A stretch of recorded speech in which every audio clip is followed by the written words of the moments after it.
Oh, sorry. I thought you were going through trash. With that, Emma showed a triumphant smile, unaware she was making a mistake that would end her life. My name is Sally. I'm 32 years old. I work as a seamstress at a TV and film studio, fixing costumes. The costumes at the studio are diverse, ranging from extravagant period pieces to everyday clothes used in contemporary shows. I alter the designs to fit the era and size them to fit the actors, repairing any wear and tear from filming. My daily work involves handling clothes using sewing machines and irons. My actual specialty is sewing. Though my main job is to fix clothes, I'm also skilled at creating garments from scratch. Since I was young, I learned needlework by watching my mother. That's why I consider this job my true calling. The hours are a bit irregular and sometimes the demands are unreasonable, but I love my work. I hope to work here forever. I met my husband Joe at this studio. Joe was in charge of taking care of the actors. We're 3 years apart in age, and since we saw each other every day, we naturally grew closer over time. 2 years after we met, amidst our busy schedules, we eventually got married. We began our new life together. But just as the new life started, my mother suddenly fell ill and passed away, forcing Joe and I to postpone our wedding. Originally, we had planned a simple ceremony at a local church with just family, but the delay prompted us to save up for a proper wedding and honeymoon. Given our irregular work schedules, we thought it wasteful to rent a house just to sleep in. So to save for the wedding and honeymoon, Joe and I started living with his mother, Emma, at his family home. I lost my father early, and coincidentally, Joe had the same experience. My mother was the only surviving parent, and Joe worried about his mother living alone.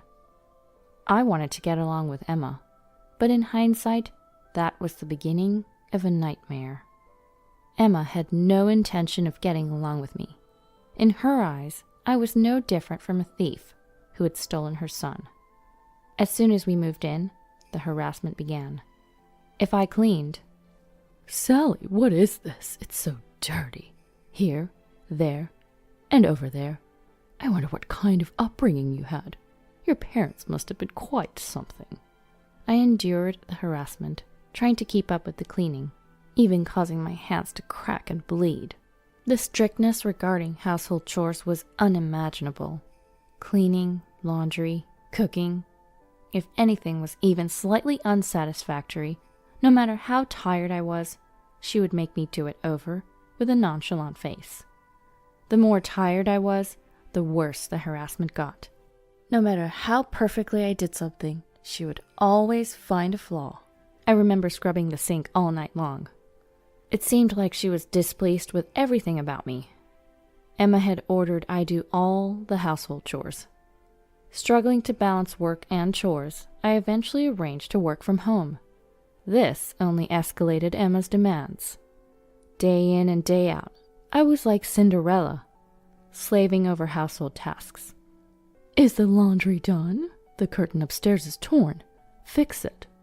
You're good at sewing, aren't you?" "Emma, I'm sorry, I have urgent work. Can't the curtain wait until the weekend?"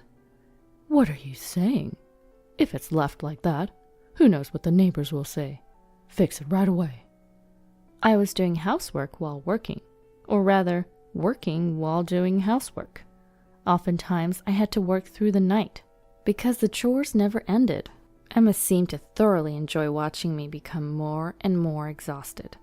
She was a perfect sadist, torturing me with her harassment, especially during the daytime when Joe was not around.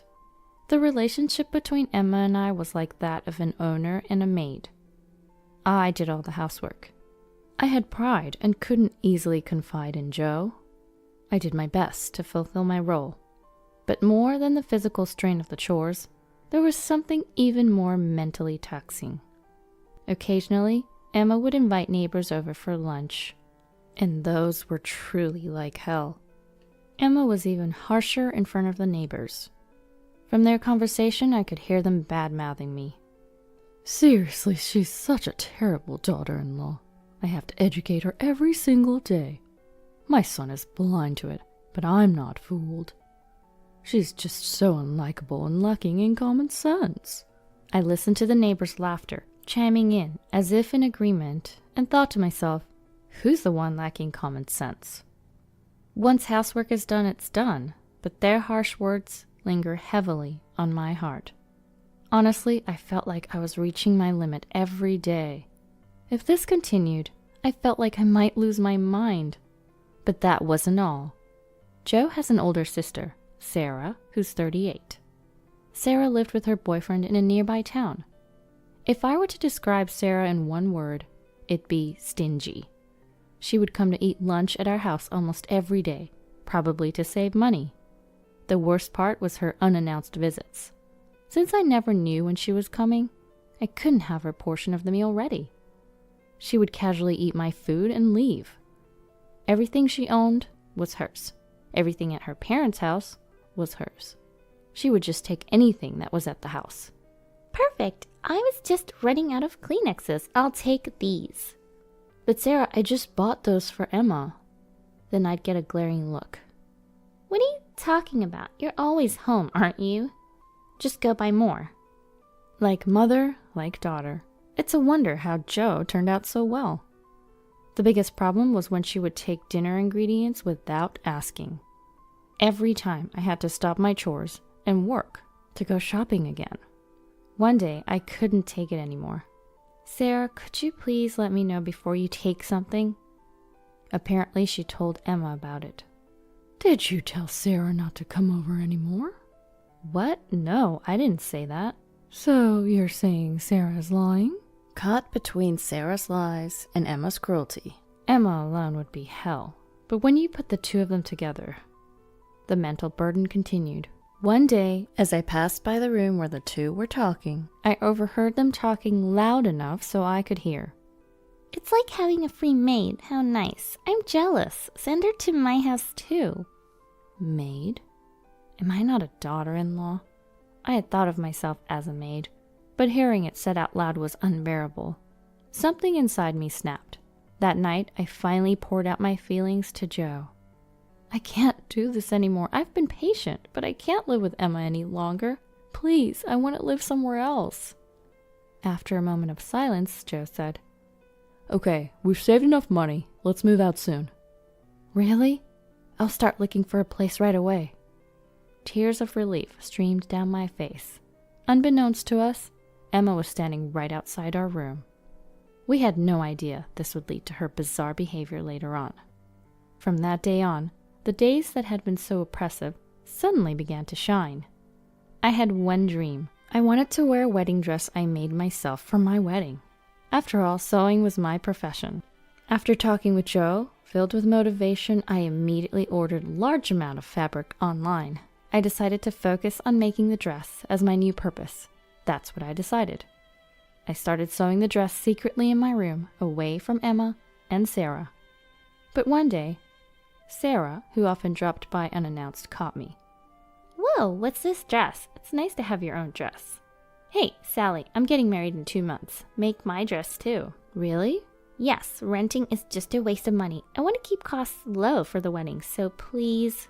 Typical Sarah, always looking to save money. I hesitated but agreed to make it since she would cover the material costs. I started making Sarah's dress first, as our wedding was still far off. Sarah told me, Keep this a secret from Mom. I was asked. It seemed she planned to tell Emma she was renting the dress and get financial support from her. Whatever material costs she paid me, she was determined to recoup. Stinginess to this extent is almost impressive. I even talked to Jo about this situation. His response was, Sis never backs down once she decides something. I'm sorry, but it would really help if you could make it for her. I was asked. Feeling positive, I answered with a smile. Leave it to me. I'll do my best. I was getting paid, so I felt motivated. I thought of it as practice for making my own dress without spending on materials. I also had a little bit of hope that this might improve my relationship with Sarah. So I immersed myself in dressmaking between housework and my main job. Even Emma seemed to realize what I was up to. She occasionally peeked into my room. Sarah's wedding was approaching fast, and the dress was nearly complete. Then one day, Emma appeared in my room with a smile. You're working hard again today. Aren't you tired? Yes, a bit. Her sudden change in demeanor was unsettling. I'm going to make some coffee. Why don't you take a break? Really? That would be great, thank you. No worries at all. I'll bring it to you later. Thank you very much, I appreciate it. As Emma left humming, I felt a strange unease. Emma making coffee for me? That's never happened before. Could it be something more sinister? Different thoughts raced through my mind, but there was no point worrying. I decided to get back to work. I was just adding the final touches of lace. The end was in sight. Despite it being Sarah's dress, I found myself putting love into it. Suddenly I smelled coffee. Emma knocked on the door. Sally, may I come in? Oh, what is it? The next moment I was shocked. Emma entered with a tray piled high with cups and saucers, all filled with coffee. Emma, wait! It wasn't just for two. It looked like she was preparing for a party. The tray was so heavy her arms trembled, as I instinctively moved to stop her from entering further. Oops! Emma pretended to trip. The sound of cups breaking and coffee splashing everywhere filled the room. For a moment, I couldn't comprehend what happened. Everything felt like slow motion. Looking down, my yellow-colored dress was stained like a giraffe pattern. Ah!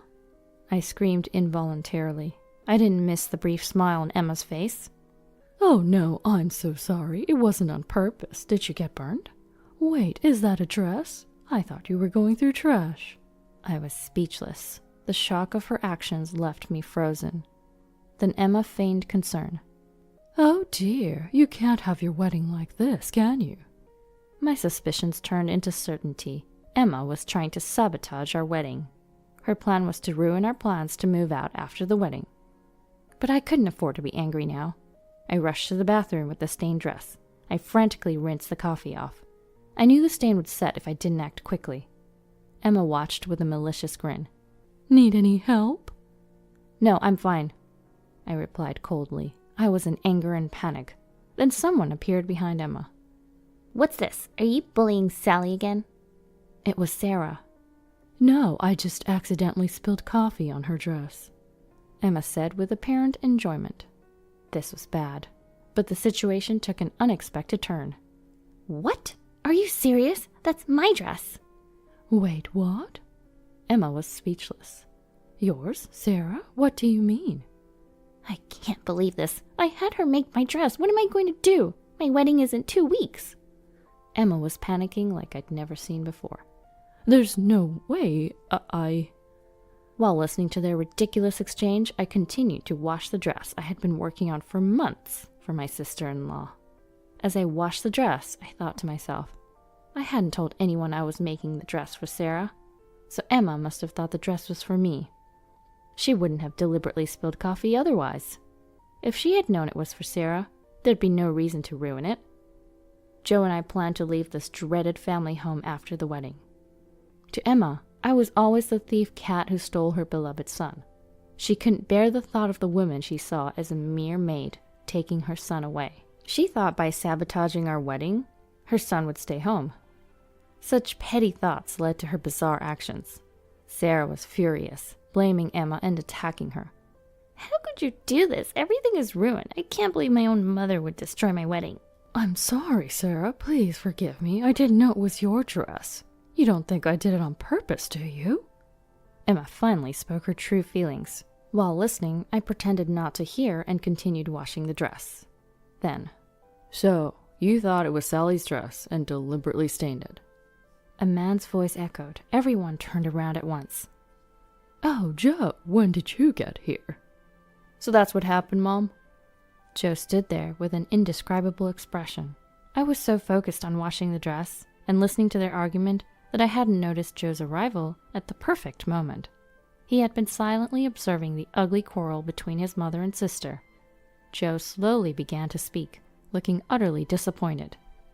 You saw Sally working hard on that dress every night, and yet you deliberately stained it.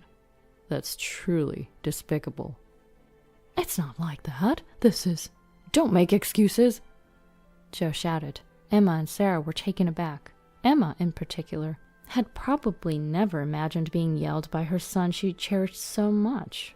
Joe continued calmly, yet sadly. I'm disappointed, Mom. Sally had been enduring your attitude all this time, and we both hoped that one day you might change.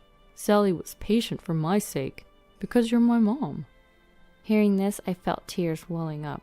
I had somewhat seen Joe as indecisive and too submissive to his mother, but that was a complete misconception. Before me stood a man determined to protect the woman he loved.